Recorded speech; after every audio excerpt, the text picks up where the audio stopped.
چھوکے بسم اللہ الرحمن الرحیم ایاک نعبد و ایاک نستعین۔ اللہ تیری عبادت کرتا ہوں، تیرے سے مدد مانگتا ہوں۔ میرے پاکستانیوں، آج میں آپ سے جو بات کرنا چاہتا ہوں وہ جو میں نے آج سے 11 مہینے پہلے اپنی کیمپین شروع کی تھی حقیقی آزادی کی، میں پھر سے آپ کو اور میں خاص طور پہ اپنے نوجوانوں کو یہ بتانا چاہتا ہوں کہ دیکھیں حقیقی آزادی ہوتی کیا ہے۔ میں کافی آپ کو سمجھا چکا ہوں، کیونکہ ایک ملک کا لیڈر ایک باپ کی طرح ہوتا ہے۔ اس کا کام یہ نہیں ہوتا کہ ووٹس لے کے الیکشن آنا، اس کا کام ہوتا ہے اپنی قوم کی تربیت کرنا۔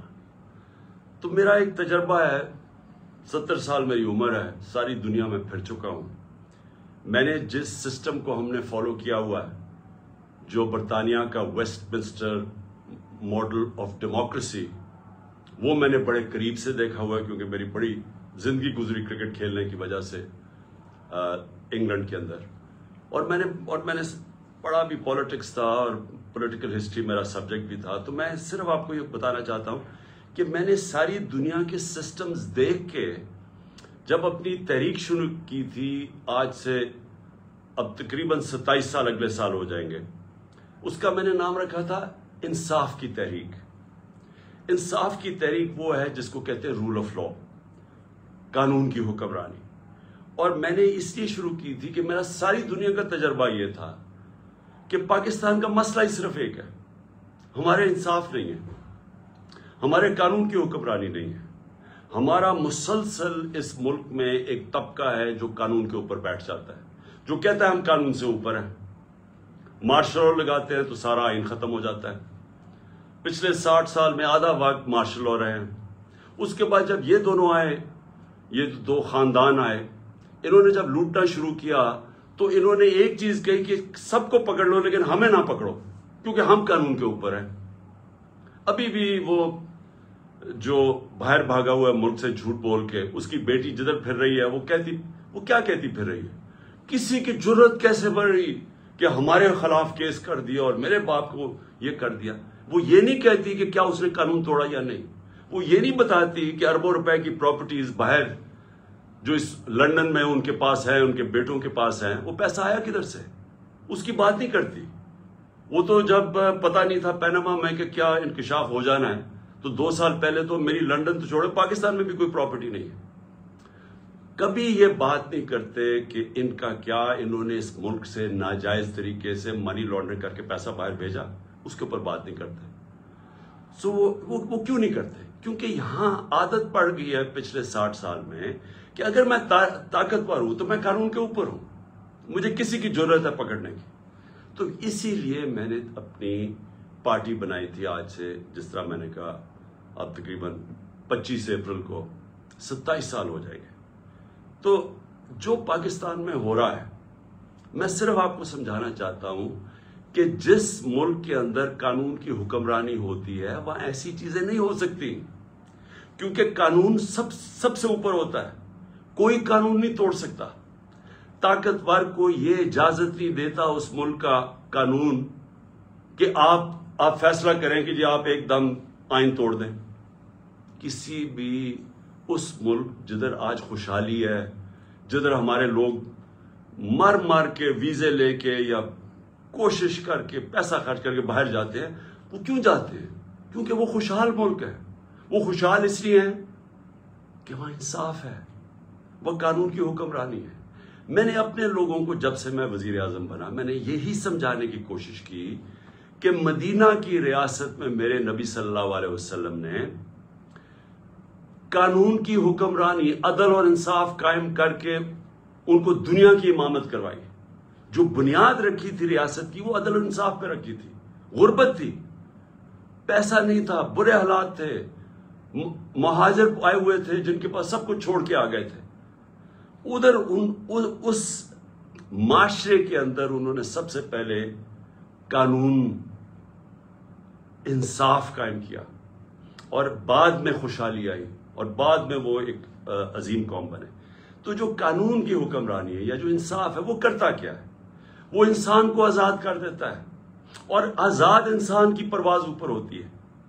تو یہ یاد رکھیں کہ جو حقیقی آزادی ہے، ایک تو انگریزوں سے ہم نے آزادی لی، ابھی 23 مارچ گزرا ہے کل، 23 مارچ میں کیا ہوا کہ بہت بڑا ایک خواب، ایک ریزولوشن پاس ہوئی یہی مینار پاکستان میں، جس کو پہلے منٹو پاک کہتے تھے، کہ ہم نے ایک مسلمانوں کے لیے ایک ایسی ریاست بنانی ہے جو ان اصولوں کے اوپر کھڑی ہوگی جس کے اوپر پہلی مسلمانوں کی ریاست مدینہ میں قائم کی گئی تھی۔ اور سب سے پہلے جو قائد اعظم ہمارے لیڈر تھے، وہ سب سے بڑے کانسٹیٹیوشنسٹ تھے، وکیل تھے، قانون کی بات کرتے تھے۔ تو آج میں صرف آپ کو بتانا چاہتا ہوں کہ جو پاکستان میں ہو رہا ہے، ہمارے سارے مسئلے اس لیے ہیں کہ طاقتور اس ملک کے قانون کو نہیں مانتا، وہ اپنے آپ کو قانون سے اوپر سمجھتا ہے، اور اس کی وجہ سے ہم آزاد نہیں ہیں، ہم غلام قوم ہیں۔ آزاد قوموں کے اندر کبھی بھی کوئی آئین توڑ نہیں سکتا۔ پاکستان کا آئین، پاکستان کے 5 سپریم کورٹ کے ججز واضح طور پہ کہتے ہیں کہ 90 دن میں الیکشن ہونا ہے، کیونکہ یہ آئین کہتا ہے۔ سپریم کورٹ کا کام ہوتا ہے آئین کو امپلیمنٹ کرنا۔ وہ اناؤنس کرتے ہیں، الیکشن اناؤنس ہو جاتا ہے 30 اپریل کا، کل بیٹھ کے فیصلہ ہوتا ہے۔ الیکشن کمیشن کہتی ہے کہ نہیں جی، ہم نے تو، ہمارے پاس پتہ نہیں پیسے نہیں ہیں یا پتہ نہیں سیکیورٹی نہیں ہے، اور ہم 8 اکتوبر پہ چلے گئے۔ تو یہ آزاد قوموں میں یہ ایسا نہیں ہو سکتا۔ میں جو آپ کے پاس آج یہ بات کرنے آیا ہوں، میں آپ کو سمجھانے آیا ہوں، یہ ہوتا ہے جب قوم غلام ہوتی ہے، کیونکہ جس ملک پہ آئین نہیں ہوتا اور قانون نہیں ہوتا، وہ ملک غلام بن جاتا ہے۔ اپنے ہوتے ہوئے ہیں پاکستانی اوپر، لیکن ہم غلام ہیں، ہم آزاد نہیں ہیں، اور یہی رکاوٹ بنی ہوئی ہے ہماری پرواز میں۔ ہم آج بیکاریوں کی طرح پیسے مانگ رہے ہیں دنیا سے، دنیا میں ذلیل ہو رہے ہیں۔ آج ذرا دیکھیں کہ حالات کیا ہیں اس ملک کے، کہ 11 مہینے سے جب سے حکومت آئی ہے امپورٹڈ، جو ہمارے اوپر مسلط کی گئی ہے، آج 6 اب تک لوگ آٹے کی لائنوں کے اندر کھڑے مر گئے۔ آج یہ حال ہے کہ پاکستان کی تاریخ میں وہ مہنگائی آئی ہے، اور یہ سارے ان کی پہلے سٹیٹمنٹس دیکھیں، ایک ہی چیز یہ کہتے تھے کہ جی عمران خان نے بڑی مہنگائی کر دی۔ آج پاکستان کی تاریخ کی سب سے زیادہ مہنگائی ہے، جس کو SPI کہتے ہیں، جو سینسٹیو پرائس انڈیکس ہے۔ اس کا مطلب کیا ہے کہ جو کھانے پینے کی چیزیں ہیں جو سینسٹیو ہے، جس پہ ایک گھر میں خواتین جانتی ہے کہ جو کچن کے لیے انہوں نے چیزیں خریدنی ہیں، آٹا، یہ سارے آج 47% پہ پہنچ گیا ہے۔ 47% پہ SPI پہنچ گیا، یعنی پاکستان کی تاریخ میں سب سے زیادہ مہنگائی ہے۔ جب ہمارا ملک بھی ٹوٹا، جب یہاں زلزلے آئے، یہاں سب کچھ ہوا، یہاں ہر کچھ ہوا، لیکن اس طرح کی مہنگائی نہیں آئی۔ ہمارے دور میں کرونا آیا، ساری دنیا کے اندر مہنگائی تھی، اس طرح کی مہنگائی پاکستان میں کبھی بھی نہیں آئی۔ اور آج جو آٹا، جو بنیادی ضروریات ہے ہر گھر کی، آٹا جو ہمارے وقت پہ 55 روپے کلو پہ تھا، آج کنٹرول ریٹ پہ 115 پہ ہے، اور بازار میں مل رہا ہے 155 روپے پہ۔ کون سی قیامت آ گئی کہ اتنے 11 مہینے میں آٹا آسمانوں پہ پہنچ گیا؟ تو یہ کس کو افیکٹ کرے گا؟ یہ عام لوگوں کو افیکٹ کرے گا۔ تو یہ کیا ہو رہا ہے؟ یہ اس لیے ہو رہا ہے کہ ہمارے ملک کے اندر انصاف نہیں ہے۔ جو بھی بڑا چوری کرے، جو بڑا ڈاکہ مارے، اس کو NRO مل جاتا ہے، یا بڑے بڑے کارٹلز بنے ہوئے ہیں، مل کے قیمتیں اوپر کر کے پیسہ بنا دیتے ہیں، ان کو پکڑ نہیں سکتا ہمارا قانون۔ ساری عوام غلام بنی ہوئی ہے تھوڑے سے طبقے کی، جو جب چاہے جو مرضی کر دے۔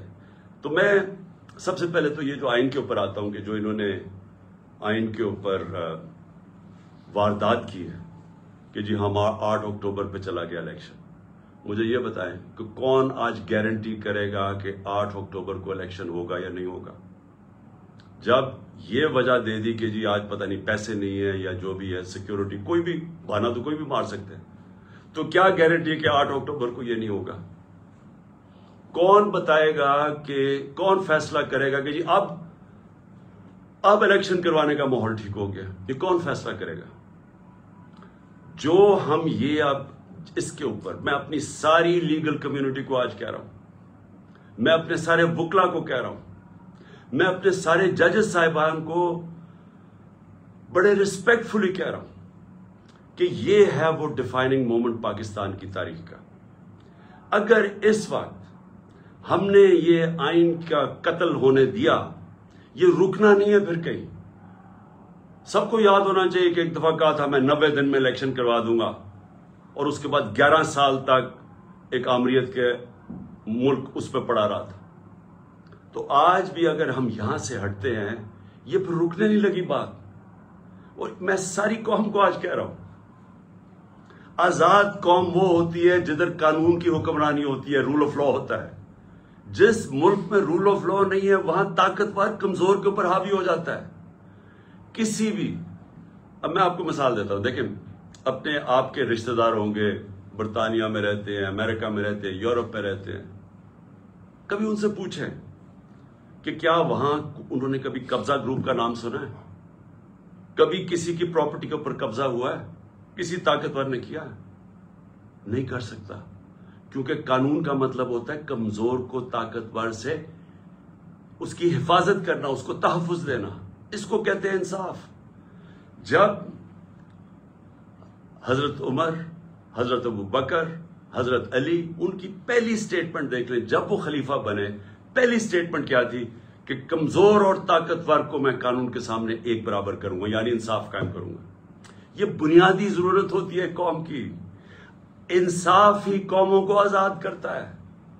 ان اربوں کو جنہوں نے میرے نبی صلی اللہ علیہ وسلم نے ایک قوم بنایا تھا، ایک قبیلوں کو ملا کے قوم بنایا تھا جس نے دنیا کی امامت کی تھی، اس کی بنیاد انصاف پہ رکھی گئی تھی، رول آف لا پہ۔ آج یہ جو سارے ملک خوشحال ہیں، یہ سارے رول آف لا ہے۔ تو جب آپ کے ملک میں رول آف لا نہیں ہے، لوگ آزاد نہیں ہیں۔ سب سے پہلے تو میں یہ بتا دوں کہ قبضہ گروپ ہے۔ اس کے بعد دیکھیں، کبھی سنا ہے کہ برطانیہ کے اندر یا یورپ کے اندر کسی کو NRO دیا گیا ہو؟ کسی نے پبلک کا پیسہ چوری کیا، اس کو NRO ملا ہو؟ کبھی سنا ہے؟ کبھی سنا ہے کہ جو آج تحریک انصاف کے ساتھ ہو رہا ہے؟ رات کو پولیس ہمارے لوگوں کے گھروں میں گھستی ہے۔ پہلے انہوں نے 25 میں کو یہ کیا، رات کے 2-2 3-3 بجے لوگوں کے گھروں میں گھسے، وہاں لوگوں کو اٹھا کے لے گئے، وہ عورتیں تھیں ان کو ذلیل کیا، گالیاں نکالی پولیس نے۔ اب پھر وہی ہو رہا ہے۔ اب تک 1000 تحریک انصاف کے کارکنوں کو انہوں نے پکڑ لیا، چھاپے مارے ہیں۔ ابھی ملتان کے اندر وہ بیچارے افطاری پہ بیٹھے ہوئے تھے لوگ، پولیس نے افطاری پہ جا کے اٹھا کے لے گئے لوگوں کو۔ حسان نیازی میرا بھانجا ہے، باہر سے پڑھ کے آیا ہوا ہے، بڑی خواب دیکھتا ہے کہ پاکستان کے لیے وہ محنت کرنا چاہتا ہے، جان مارنا چاہتا ہے۔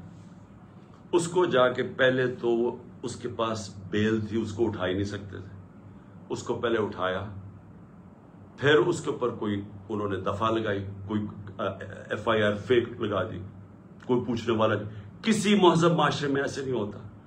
پھر اس کو انہوں نے جا کے ہیوملیٹ کرنے کی کوشش کی، ذلیل کرنے کی کوشش کی۔ وہی کپڑے اتارنے کا شوق ہے ان کو کہ کسی طرح اس کو ذلیل کریں، اس کو ماریں، مارا مورا۔ میں حسان نیازی اور سارے اپنے لوگوں کو بتانا چاہتا ہوں، دیکھیں ہمارا ایمان کا حصہ ہے کہ عزت اور ذلت اللہ کے ہاتھ میں ہے۔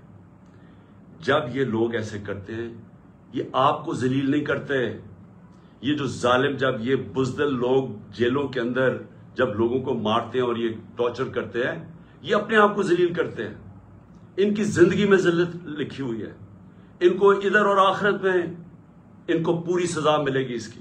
انگریز کے زمانے میں جب ہم غلام تھے انگریز کے، کبھی پولیٹیکل پرزنرز کو اس طرح ٹارچر نہیں کرتے تھے جو شہباز گل سے کیا، جو اعظم سواتی سے کیا، ننگا کر کے ان کو، جو میڈیا کے لوگوں سے کیا، جو جمیل فاروقی سے کیا، جو ہمارے سوشل میڈیا کے لوگوں کو پکڑ کے ننگا کر کے مارنا۔ یہ کوئی مہذب معاشرے میں ایسے نہیں ہوتا، آزاد ملکوں کے اندر یہ نہیں ہوتا۔ یہ صرف غلاموں کے ساتھ کرتے ہیں۔ اگر امریکہ نے کبھی کیا بھی تھا ٹارچر تو وہ دوسرے ملکوں میں جا کے کرتے تھے، اپنے ملک کے قانون ان کو اجازت نہیں دیتے تھے۔ گوانٹانامو اس لیے بنایا کہ وہ اپنے ملک سے باہر تھا تو ادھر جا کے ان سے وہ چیزیں کرتے تھے جو اپنے ملک کے قوانین ان کو اجازت نہیں دیتے تھے، پرائے لوگوں سے بھی، فورنرز کو بھی اجازت نہیں دیتے کہ اپنے ملک میں ان کو ٹارچر کریں۔ ہمارے اپنے ملک میں جو پولیٹیکل پریزنس ہے اور جس طرح کا ان کو رویہ رکھا ہوا ہے، یعنی میں کبھی اپنی زندگی میں نہیں سوچتا تھا کہ ہماری ریاست اتنی نیچے گر سکتی ہے۔ اظہر بشوانی نوجوان ہے، وہ سوشل میڈیا کا، اس کو اٹھا لیا، ابھی تک نہیں پتا کدھر ہے وہ۔ اس کے ماں باپ کی مجھے میسج، اس کے بھائی بےچارے مجھے ملنے آئے، غائب کر دیا اس کو۔ کیا اس کا قصور ہے؟ خوف پھیلانے کے لیے کہ یہاں ریاست ایسی ہے کہ آپ کو کچھ بھی کر سکتی ہے، تاکہ سب ڈر کے گھر میں ڈر کے رہے سارے۔ شاہد حسین انگلینڈ میں کامیاب بزنس مین، ایک پاکستان کی درد رکھتا ہوا کہ جی میں ملک کے لیے کچھ کرنا چاہتا ہوں، وہ یہاں کام کر رہا تھا، اس کو کل اٹھا کے غائب کر دیا، پتہ ہی نہیں وہ کدھر ہے۔ 1000 کارکن ہمارا اس کو جیلوں میں ہے، اس میں سے ایک نوجوان ہے فہد، وہ اسپیشل چائلڈ ہے، وہ ضلع شاہ کی طرح، وہ بھی ایک کیا اسے ہم کہیں درویش ہے، وہ یعنی اسپیشل چائلڈ ہے، وہ ملنگ ہے۔ اس کی بہنوں کی میسیجز آ رہی ہیں کہ جی وہ 14 سے اس کو غائب کیا ہوا اٹھا کے، یہاں 14 یہ جو پورا قلعہ زبان پاک کا قلعہ فتح کرنے کے لیے جو 3 طرف سے حملہ ہوا تھا اس کو اٹھا کے لے گئے۔ کسی پاکستانیوں کسی آزاد معاشرے میں ایسے نہیں ہوتا، یہ مقبوضہ کشمیر میں کر رہے ہیں ایسے، جو یہاں ہو رہا ہے مقبوضہ کشمیر کے اندر اسی طرح لوگوں کو اٹھا رہے ہیں وہاں، جو ہم ہر روز مذمت کرتے ہیں اور ہم کشمیریوں کے ساتھ اظہار یکجہتی کرتے ہیں اس لیے کہ ان سے یہ ظلم ہو رہا ہے، فلسطینیوں سے یہ ہوتا ہے، یہ ہمارے سے ہو رہا ہے یہاں، اور ایسا ہو رہا ہے ایسا خوف پھیلانے کے لیے کہ سب ڈر جائیں۔ عامر مغل ہمارا کارکن ادھر اسلام آباد کا، وہ نہیں تھا گھر میں، اس کے بچے کو 11 سال کے بچے کو اٹھا کے لے گئے۔ کون سے ملک میں یہ ہوتا ہے؟ میں پھر سے پوچھتا ہوں کہ کون سے ملک میں یہ ہوتا ہے؟ میں آج اپنی عدلیہ کو بھی کہنا چاہتا ہوں، میں پھر اپنی لیگل کمیونٹی کو کہنا چاہتا ہوں، آپ کے اوپر اللہ نے بہت بڑی ذمہ داری ڈالی ہے، کیونکہ آپ کا کام ہے ہمارے ہیومن رائٹس کو پروٹیکٹ کرنا۔ اور اس کے بعد میں اپنے گھر کا میں آخر میں آتا ہوں اس لیے کہ عدالت میں نے آج جج صاحب کو عدالت میں بتایا، میں نے کہا آپ نے کہا تھا کہ میرے گھر اگر کوئی سرچ وارنٹ لینے آئے گا تو وہ آپ نے طے کیا کہ ایک ان کا کوئی ایس پی پولیس تھا اور ایک ہمارا آدمی، اور وہ کٹھے سرچ کریں گے۔ ہم نے کہا بسم اللہ۔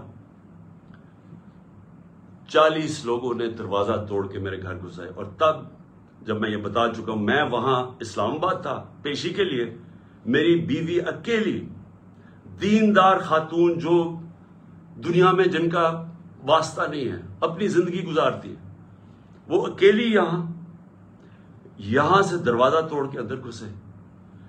40-50 پولیس والے کچھ چھتوں پہ چڑھ گئے، یہاں بےچارے جو لوگ ملے کچھ 4-5، ذرا دیکھیں وہ بےچارے ملازم، ان کو مار مار کے ان کی چیخوں کی آوازیں آ رہی ہیں، کسی کا بازو توڑ دیا پکڑ کے، ایک کو بیہوش کر کے وہ نالی میں پھینک کے چلے گئے۔ یعنی انسان تو چھوڑے درندے بھی یہ نہیں کرتے۔ اور کس قانون کے تحت کیا؟ جب عدالت نے بتایا ہوا تھا کہ آپ جا ہی نہیں سکتے سرچ وارنٹ کے بغیر، اور سرچ وارنٹ میں بتایا کہ کیا ہوگا، 2 لوگ صرف آئیں گے یا 40-50 لوگ جو پولیس والوں نے کیا، لوٹ کے لے گئے، جو چیزیں ملی لے گئے، وہ بےچارے نوکروں کی جو ملازموں کی جو جگہ تھی وہاں چلے گئے، ان کی چیزیں لوٹ کے لے گئے۔ سوشل میڈیا کا لڑکا تھا، وہ اپنے کیمرے وہ لوٹ کے لے کے چلے گئے۔ یہ ہو رہا ہے اس ملک میں، یہ آزاد ملک میں نہیں ہو سکتا۔ یہ غلاموں کو ایسے ہوتا ہے جن کا بھیڑ بکریاں کو ہمارے کوئی رائٹس ہی نہیں ہے۔ اور اس کے بعد میں نے یہ بھی کہا کہ مجھے پتا کیسے چلا کہ یہاں ایک واردات ہونے والی تھی۔ پہلے تو مجھے جوڈیشل کمپلیکس کے اندر مارنے کی پورا پلان بنا ہوا تھا۔ ہمارے وکیل جو اندر گئے، جو تھوڑے سے لوگ تھے، انہوں نے وہاں بتایا کہ ماحول ہی کچھ اور تھا، وہ نامعلوم لوگوں نے کمرے رکھے ہوئے تھے۔ اس کے بعد CTD کے کپڑوں کے اندر نامعلوم لوگوں نے ان کے کپڑے پہنے ہوئے تھے، وہاں رینجرز، وہاں پولیس، اور وہاں یہ حالات تھے کہ جو ہمارے جن لوگوں کے نام لکھے ہوئے تھے کہ جنہوں نے وہاں مجھے ریپرزینٹ 10 لوگوں نے جانا تھا، ان میں سے شبلی فراز کو مارا انہوں نے، وہ بےچارے اس کی ابھی تک اس کی ہڈی توڑ دی ہے، کریک کر دیا ہپ۔ شبلی فراز کو وہ جا کے ہاسپٹل چلا گیا۔ ہمارا جو عمر سلطان تھا، نام دیا ہوا ہے، اس کو مارا، اس کا منہ کے اوپر ناک، اس کی ہڈی توڑ دی، کچھ بھی نہیں ہوا۔ اندر یہ حالات تھے، میں نیچے 40 منٹ انتظار کر رہا ہوں، اوپر سے پتھر مار رہی ہے پولیس، اشتعال دے رہی ہے لوگوں کو، ٹیئر گیس کر رہی ہے، میں وہاں انتظار کر رہا ہوں اپنی پیشی کے لیے۔ اندر گھستا ہوں تو وہ اور ہی ماحول تھا۔ تو پلان بنا ہوا تھا مجھے مارنے کا۔ مجھے کیسے پتا ہے؟ مجھے کیسے پتا ہے؟ کیونکہ مجھے پولیس آفیسرز نے بتایا کیا پلان بنا ہوا تھا، وہ خود حیران تھے۔ اسلام آباد کا آئی جی اس میں شامل تھا، اس کو پتا تھا، اور نامعلوم افرادوں کو پتا تھا، انہوں نے مجھے وہاں قتل کرنا تھا۔ اللہ نے بچایا۔ کیسے ہم وہاں، اگر وہ جو حالات تھے وہ ایسے تھے کہ وہاں اندر گھس ہی نہیں سکتا تھا، تو ہم واپس آ گئے۔ پھر یہاں مجھے کیسے پتا چلا کہ ادھر پلان کیا ہوا تھا؟ مجھے ایسے پتا چلا کہ مجھے پھر پولیس کے اندر سے لوگوں نے بتایا، سینئرز نے بتایا کہ یہاں پلان بناؤ، اور یہاں آئی جی پنجاب اس میں پورا شامل تھا، آئی جی اسلام آباد اور نامعلوم افراد، انہوں نے مل کے یہاں آپریشن کرنا تھا۔ 1000 رینجر کو انہوں نے تیار کیا ہوا ہے کہ جب بھی وہ فیصلہ کریں گے تو جناب قلعے میں فتح کریں گے، اور پھر مجھے یہاں قتل کرنے کا پلان ہے۔ مجھے پولیس والوں سے، میں پھر سے کہہ رہا ہوں، یہ پولیس اس وقت ڈری ہوئی ہے، کیوں نام تو ان کا پڑ جانا ہے، نامعلوم افراد کا تو نام آنا ہی نہیں ہے۔ تو انہوں نے، پولیس والوں نے مجھے آ کے کہا کہ خان صاحب یہاں سے چلے جائیں۔ کوئی کہتا جی آزاد کشمیر میں آپ کی گورنمنٹ ہے، ادھر چلے جائیں۔ کوئی مجھے کہتا کہ آپ کی گلگت بلتستان میں گورنمنٹ ہے، ادھر چلے جائیں۔ وہ خوف زدہ ہے، دیکھیں۔ اور پھر مزاحیہ خیز بات کیا ہے؟ فیصلہ کیا جی کہ وہ ایک جی آئی ٹی بنے گی۔ جی آئی ٹی کون بنائے گا؟ جی آئی ٹی وہ لوگ بنائیں گے جو مجھے قتل کرنا چاہتے ہیں۔ ابھی تک پہلے یہ تو پوچھیں کہ جو جی آئی ٹی میرے اوپر بنی ہوئی تھی اس کو تباہ کس نے، سیبوٹاج کس نے کیا؟ کیا ہوا کہ وہ جو جی آئی ٹی کے فائنڈنگز تھیں اس کا ریکارڈ کدھر سے غائب کیا گیا؟ کیوں آفیسرز بدلے گئے؟ کیوں جیسی یہ کیئر ٹیکر گورنمنٹ آئی وہ جے آئی ٹی کو ڈسبینڈ کیا گیا، اور وہی آفیسر جو ان کو اوپر بٹھا دیا جو سیبوٹاج کرنا چاہتے تھے، جن کے اوپر پروسیکیوٹر جنرل نے کہا کہ ان کے اوپر کارروائی کرو کہ انہوں نے جے آئی ٹی کو سیبوٹاج کیا، انہی کو انہوں نے آ کے اوپر بٹھا دیا۔ اور اب وہی لوگ ایک اور جے آئی ٹی بنائیں گے یہ انویسٹیگیٹ کرنے کے۔ میں نے تب بھی کہا تھا، میں آج بھی کہہ رہا ہوں، اگر جے آئی ٹی بنانے آپ سیریس ہیں، چیف جسٹس کے نیچے بنائیں، اور ہمیں کسی کے اوپر کانفیڈنس نہیں ہے۔ اس گورنمنٹ کے اندر وہ لوگ بیٹھے ہوئے ہیں جنہوں نے پہلے بھی مجھے قتل کرنے کی کوشش کی، اب پھر کریں گے، میں اور بار بار کہہ بیٹھا ہوں کہ کریں گے، کیونکہ ان کو خوف زدہ ہے کہ کہیں عمران خان آ گیا تو ہمارا احتساب ہو جائے گا۔ اس خوف سے یہ سارے ڈرامے ہو رہے ہیں یہاں، یہ جو ساری یہ تیاری کی جا رہی ہے کہ جناب ایک اور حملہ کرے۔ لیکن میں آج اپنے سارے لوگوں کو کہنا چاہتا ہوں، دیکھیں میرے کارکنوں کو بھی میں آپ کو میسج دینا چاہتا ہوں، اپنی قوم کو میسج دینا چاہتا ہوں۔ دیکھیں پہلے تو میں نے کبھی، یہ مجھے کہتے ہیں جی آزاد کشمیر چلے جاؤ، میرا یہ ایمان کا حصہ ہے، جب اللہ نے فیصلہ کر لیا اس دنیا سے جانا ہے، چاہے میں وہ آزاد کشمیر چلا جاؤں، چاہے میں جدھر مرضی چلا جاؤں، کوئی نہیں روک سکتا۔ یہ قرآن کے واضح لکھا ہوا ہے۔ جنگ خندق اور میرے خیال میں جنگ بدر کے بعد بھی یہ آیتیں یہ تھی کہ آپ موت سے نہیں بھاگ سکتے۔ سو مجھے کوئی میں تو اللہ پہ ایمان رکھتا ہوں، میرا تو ہے ہی نصب العین ایاک نعبد و ایاک نستعین، میں تو اس کے اوپر اس سے مدد مانگتا ہوں۔ لیکن میں اپنی ساری قوم کو بھی آج کہنا چاہتا ہوں کہ دیکھیں اگر آپ اس ملک کو حقیقی طور پہ آزاد کرنا چاہتے ہیں تو آپ سب کو قربانیاں دینی پڑیں گی۔ کبھی بھی آزادی قربانیوں کے بغیر نہیں ملتی۔ جو چھوٹا سا طبقہ قبضہ کر کے بیٹھ جاتا ہے، چاہے وہ بیرونی طاقت ہو، چاہے آپ کے اپنے قبضہ گروپ ہو جو اوپر بیٹھ گئے ہیں، یہ اتنا زیادہ فائدہ اٹھا رہے ہیں اس کرپٹ سسٹم سے۔ لوگ تو لائنوں میں لگ کے آٹے کی لائنوں میں مر رہے ہیں، لیکن ان کے پاس جو ایک تو ان کے اربوں روپے کے کیسز معاف ہو رہے ہیں اور مزید اور پیسے بنانے کی ان کی اپرچونٹیز ہیں. پیسہ ان کا باہر پڑا ہے, ملک ڈوبتا ہے, ان کو فرق نہیں پڑتا. اگر آپ کا کسی کا خیال ہے کہ یہ جو قبضہ گروپ آرام سے چھوڑ کے چلا جائے گا, غلط فہمی میں نہ رہے. آزادی کے لیے قربانی اور جدوجہد دینی پڑتی ہے. آپ سب کو میں آج کہہ رہا ہوں کہ میں تو تیار ہوں, میں اس کو جہاد سمجھتا ہوں, میں پولیٹکس نہیں سمجھتا. میں تو تیار ہوں, جو اللہ نے فیصلہ کرنا ہے, لیکن میں تو یہیں بیٹھا رہوں گا زمان پاک میں. جس نے آنا ہے یہاں آگے مار دے, لیکن میں یہاں سے نہیں جانے لگا.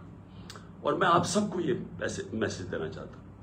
دیکھیں, یہ خوف جو ہے نا, یہ پھیلایا جا رہا ہے, یہ لوگوں کو پکڑ دکڑ اور یہ اور وہ اور ذلیل کرنے کی کوشش کر رہے ہیں. یہ اپنے آپ کو ذلیل کر رہے ہیں.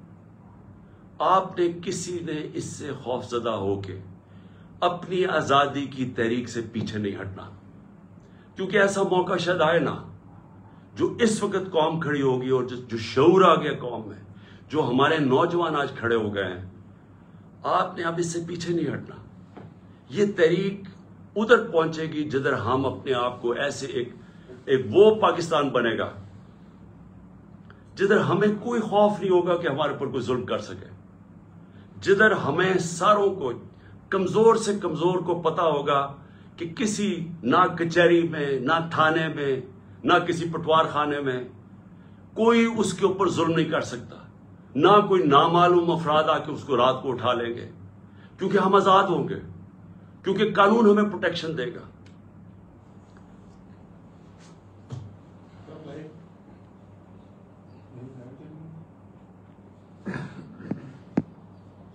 یہ آگے کرو تاکہ میں پھر بولوں. اچھا جی, میں آپ پھر کنٹینیو کرتا, تھوڑی دیر یہ بتی گئی ہے پھر آتی ہے. لائٹس, یہ سامنے لائٹ چلا دو نا, یہ لائٹ چلاؤ, یہ ادھر ہاں چلیں, ادھر سے کرو نا, سامنے سے. اوکے جی, تو میں جو آپ کی اصل جو اینڈ میں آنے لگا ہوں, آپ نے اس سے کسی سے نہیں گھبرانا. قوم نے کھڑے ہونا ہے. ہم نے اپنی آزادی کے لیے آخری خون کے قطرے تک ہم نے لڑنا ہے. ہم نے پرامن طریقے سے مقابلہ کرنا ہے. اور جو میرا مینار پاکستان کا جلسہ ہے, جو کل شام کو انشاءاللہ, کل رات کو عشاء کے بعد, تراویح کے بعد جو انشاءاللہ ہم مینار پاکستان میں جلسہ کریں گے, میں آپ کو اپنے حقیقی آزادی کا پورا روڈ میپ بتاؤں گا. میں آپ کو بتاؤں گا کہ ہم نے کیسے اس عذاب سے نکلنا ہے, ہم نے کیسے اپنے ملک کو, یہ جو دلدل میں ہم پھنس گئے ہیں, جو برے حالات ہیں, ہم نے کیسے نکلنا ہے اس سے. میں انشاءاللہ آپ کو اپنا پورا پلان بھی دوں گا. جو بھی کہتے ہیں جی بارش ہوگی, ہمیں کوئی بارش کی فکر نہیں ہے. قوم نے اس طرح نکلنا ہے کہ آپ نے پیغام دینا ہے ان لوگوں کو جو ہماری آزادی ختم کر کے بیٹھے ہوئے ہیں کہ یہ ایک زندہ قوم ہے. لاہور کے لوگوں کو میرا خاص طور پہ پیغام ہے کہ دیکھیں, تحریکیں جو لاہور سے شروع ہوتی ہیں وہ سارے پاکستان میں پھیل جاتی ہیں. میرے سامنے 1970 میں لاہور میں تحریک شروع ہوئی تھی. آج بھی وہ وقت آ گیا, لاہور کے لوگوں آپ نے نکلنا ہے اور آپ نے پوری طرح مینار پاکستان میں میرے ساتھ کل میری پوری تقریر سننی ہے. یہ میرا پہلی بار میں قوم کے سامنے تقریر کروں گا, یہ پہلی دفعہ ہوگا اس سال. یہ اس سال کا میرا پہلا جلسہ ہوگا. اس میں چاہتا ہوں کہ آپ بھرپور طریقے سے شرکت کریں اور آپ جو میں آپ کو روڈ میپ دینے لگا ہوں حقیقی آزادی کا, اور ہم نے کیسے اپنی معیشت کو اس دلدل سے نکالنا ہے, آپ نے سب نے آ کے اور اس میں شرکت کرنی ہے. سارے لاہور کو میں پھر کہہ رہا ہوں, انہوں نے ہر قسم کی رکاوٹیں ڈالی ہیں. یہ پکڑ دکڑ بھی لوگوں کی اس لیے کر رہے ہیں کہ لوگ تاکہ ڈرے, تاکہ لوگ آئے نہ, تاکہ ہمارے کارکنوں کو پکڑیں گے تو لوگ پہنچیں گے نہیں. کوئی فرق نہیں پڑتا. آپ نے اس ظالم اور اس وہ سوچ جو ملک کو سمجھتی ہے کہ ہم بھیڑ بکریاں ہیں, اس کو شکست دینے کے لیے آپ نے سب کل نکلنا ہے. اور انشاءاللہ تراویح کے بعد رات کے 9 بجے انشاءاللہ پھر ہم آپ سب سے مینار پاکستان میں ملاقات ہوگی. پاکستان زندہ باد.